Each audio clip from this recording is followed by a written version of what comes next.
And we are back. Matthew chapter 22. Jesus responded by telling still more stories. God's kingdom, he said, is like a king who threw a wedding banquet for his son. He sent out servants to call in all the invited guests, and they wouldn't come. He sent out another round of servants, instructing them to tell the guests, "Look, everything is on the table. The prime rib is ready for carving. Come to the feast." They only shrugged their shoulders and went off. One to weed his garden, another to work in his shop. The rest, with nothing better to do, beat up on the messengers and then killed them. The king was outraged and sent his soldiers to destroy those thugs and level their city. Then he told his servants, "We have a wedding banquet all prepared but no guests. The ones I invited weren't up to it. Go out into the busiest intersections in town and invite anyone you find to the banquet." The servants went out on the streets and rounded up everyone they laid eyes on, good and bad, regardless. And so the banquet was on, every place filled. When the king entered and looked over the scene, he spotted a man who wasn't properly dressed. He said to him, "Friend, how dare you come in here looking like that?" That man was speechless. Then the king told his servants, "Get him out of here, fast. Tie him up and ship him to hell. And make sure he doesn't get back in." That's what I mean when I say many get invited, only a few make it. That's when the Pharisees plotted a way to trap him into saying something damaging. They sent their disciples, with a few of Herod's followers mixed in, to ask, "Teacher, we know you have integrity. Teach the way of God accurately, are indifferent to popular opinion, and don't pander to your student. So, tell us honestly, is it right to pay taxes to Caesar or not?" Jesus knew they were up to no good. He said, "Why are you playing these games with me? Why are you trying to trap me? Do you have a coin? Let me see it." They handed him a silver piece. "This engraving, who does it look like? And whose name is on it?" They said, "Caesar." "Then give Caesar what is his, and give God what is his." The Pharisees were speechless. They went off shaking their heads. That same day, Sadducees approached him. This is the party that denies any possibility of resurrection. They asked, "Teacher, Moses said that if a man dies childless, his brother is obligated to marry his widow and father a child with her. Here's a case where there were 7 brothers. The first brother married and died, leaving no child, and his wife passed to his brother. The second brother also left her childless, then the third, and on and on. All 7, eventually the wife died. Now here's our question. At the resurrection, whose wife is she? She was a wife to each of them." Jesus answered, "You're off base on 2 counts. You don't know what God said, and you don't know how God works. At the resurrection, we're beyond marriage. As with the angels, all other ecstasies and intimacies then will be with God. And regarding your speculation on whether the dead are raised or not, don't you read your Bibles? The grammar is clear. God says, 'I am,' not 'was,' the God of Abraham, the God of Isaac, the God of Jacob. The living God defines himself not as the God of dead men, but of the living." Hearing this exchange, the crowd was much impressed. When the Pharisees heard how he had basted the Sadducees, they gathered their forces for an assault. One of their religion scholars spoke for them, posing a question they hoped would show him up. "Teacher, which command in God's law is the most important?" Jesus said, "Love the Lord your God with all your passion and prayer and intelligence. This is the most important, the first on any list. But there is a second to set alongside it. Love others as well as you love yourself. These 2 commands are pegs. Everything in God's law and the prophets hang from them." As the Pharisees were regrouping, Jesus caught them off balance with his own test question. "What do you think about the Christ? Whose son is he?" They said, "David's son." Jesus replied, "Well, if the Christ is David's son, how do you explain that David, under inspiration, named Christ his master? God said to my master, 'Sit here at my right hand until I make your enemies your footstool.' Now, if David calls him master, How can he at the same time be his son? That stumped them. Literalists that they were, unwilling to risk losing face again in one of these public verbal exchanges, they quit asking questions for good. They were done. Matthew chapter 23. Now Jesus turned to address his disciples, along with the crowd that had gathered with them. The religion scholars and Pharisees are competent teachers in God's law. You won't go wrong in following their teachings on Moses, but be careful about following them. They talk a good line, but they don't live it. They don't take it into their hearts and live it out in their behavior. It's all spit and polish veneer. Instead of giving you God's law as food and drink by which you can banquet on God, they package it in bundles of rules, loading you down little pack animals. Loading you down like pack animals. They seem to take pleasure in watching you stagger under these loads and wouldn't think of lifting a finger to help. Their lives are perpetual fashion shows, embroidered prayer shawls one day and flowery prayers the next. They love to sit at the head table at church dinners, basking in the most prominent positions, preening in the radiance of public flattery, receiving honorary degrees, and getting called doctor and reverend. Don't let people do that to you, put you on a pedestal like that. You all have a single teacher, and you are all classmates.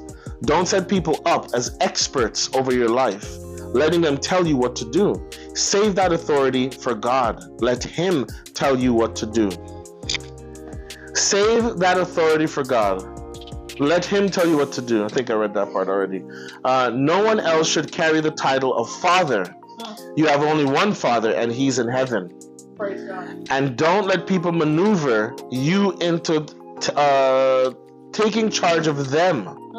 There is only one life leader for you, and them, Christ. Do you want to stand out? Then step down. Be a servant. If you puff yourself up, you'll get the wind knocked out of you.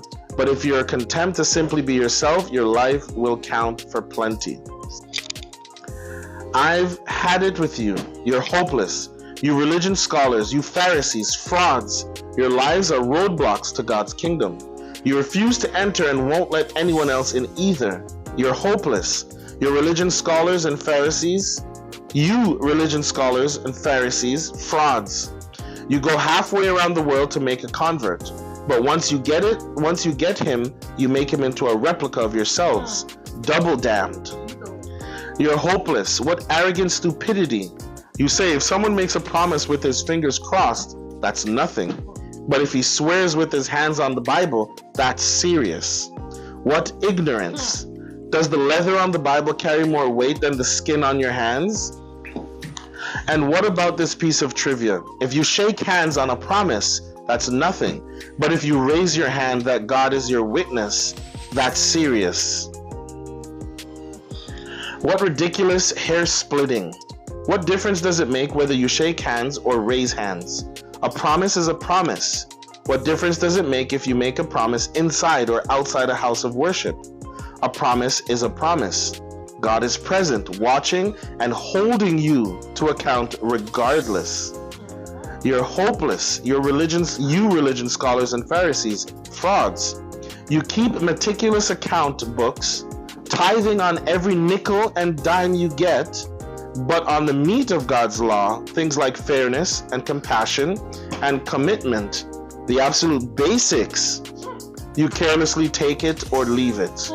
Careful bookkeeping is commendable, but the basics are required. Do you have any idea how silly you look? Writing a life story that's wrong from the start to finish. Nitpicking over commas and semicolons.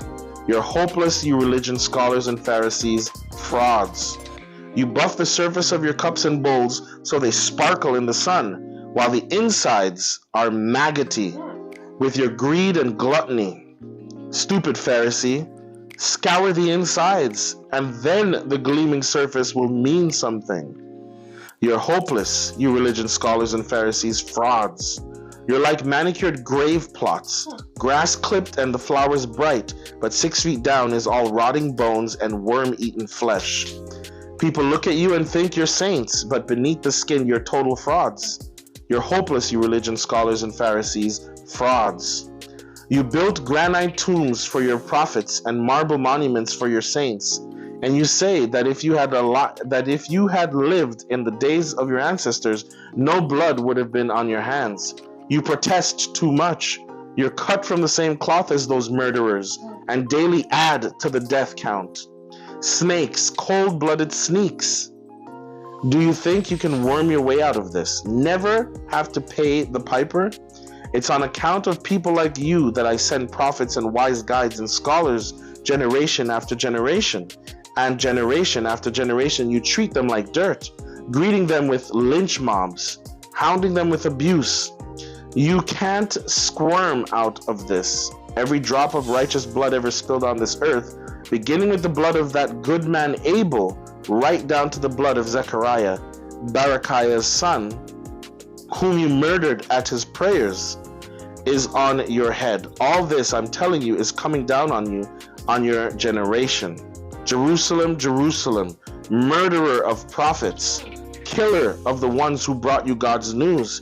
How often I've ached to embrace your children, the way a hen gathers her chicks under her wings, and you wouldn't let me. And now you're so desolate, nothing but a ghost town. What is there left to say? Only this: I'm out of here soon. The next time you see me, you'll say, oh, God has blessed him. He's come bringing God's rule.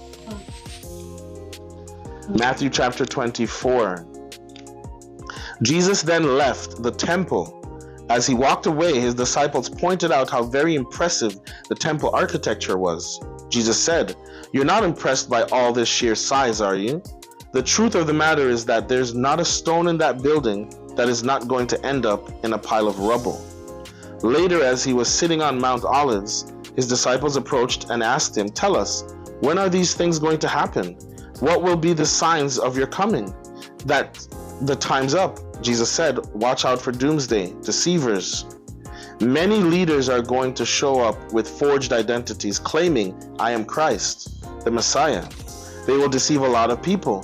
When reports come in of wars and rumored wars, keep your head and don't panic. This is routine history. This is no sign of the end. Nation will fight nation and ruler fight ruler over and over. Famines and earthquakes will occur in various places. This is nothing compared to what is coming. They are going to throw you to the wolves and kill you. Everyone hating you because you carry my name. And then, going from bad to worst, it will be dog eat dog. Everyone at each other's throat, everyone hating each other. In the confusion, lying preachers will come forward and deceive a lot of people. For many others, the overwhelming spread of evil will do them in. Nothing left of their love but a mound of ashes.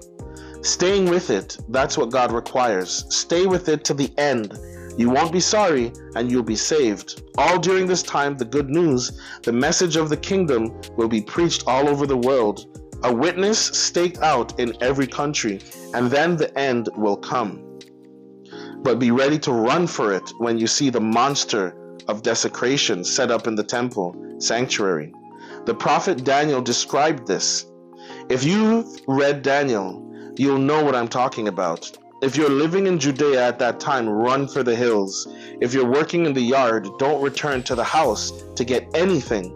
If you're out in the field, don't go back and get your coat. Pregnant and nursing mothers will have it especially hard. Hope and pray this won't happen during the winter or on a Sabbath. This is going to be trouble on a scale beyond what the world has ever seen or will see again. In these days of trouble, we're left to run their course. If these days of trouble were left to run their course, nobody would make it.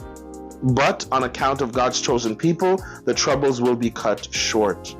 If anyone tries to flag you down, calling out, here's the Messiah, or points, there he is, don't fall for it. Fake messiahs and lying preachers are going to pop up everywhere. Their impressive credentials and bewitching performances will pull the wool over the eyes of even those let me read that again. Their impressive credentials and bewitching performances will pull the wool over the eyes of even those who ought to know better. But I've given you fair warning.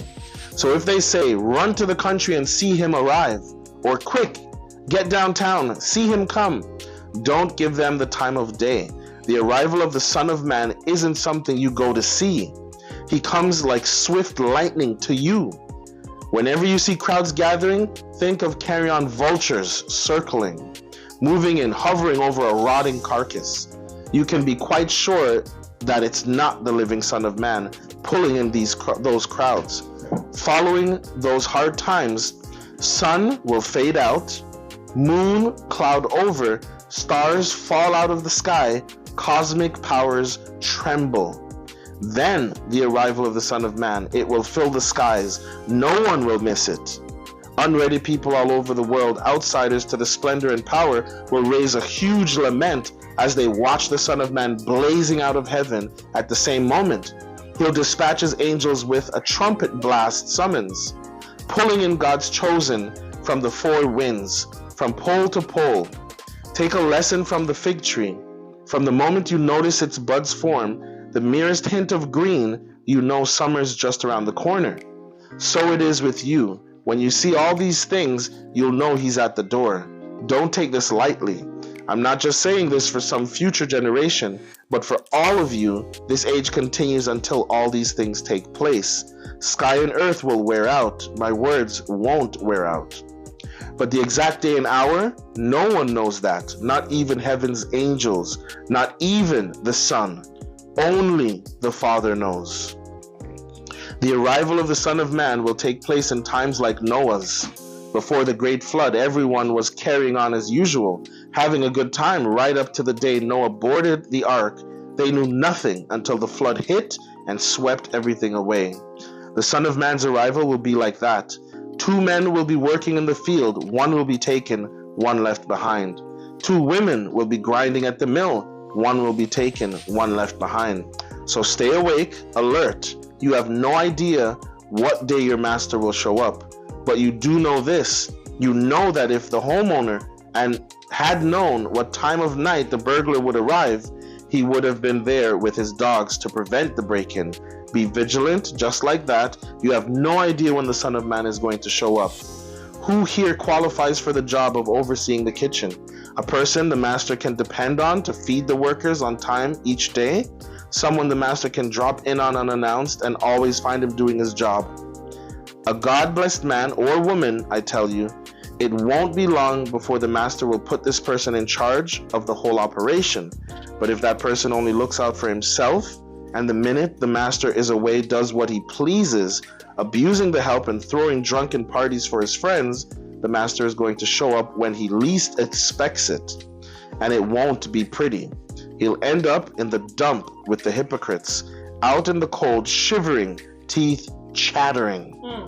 Amen. Amen.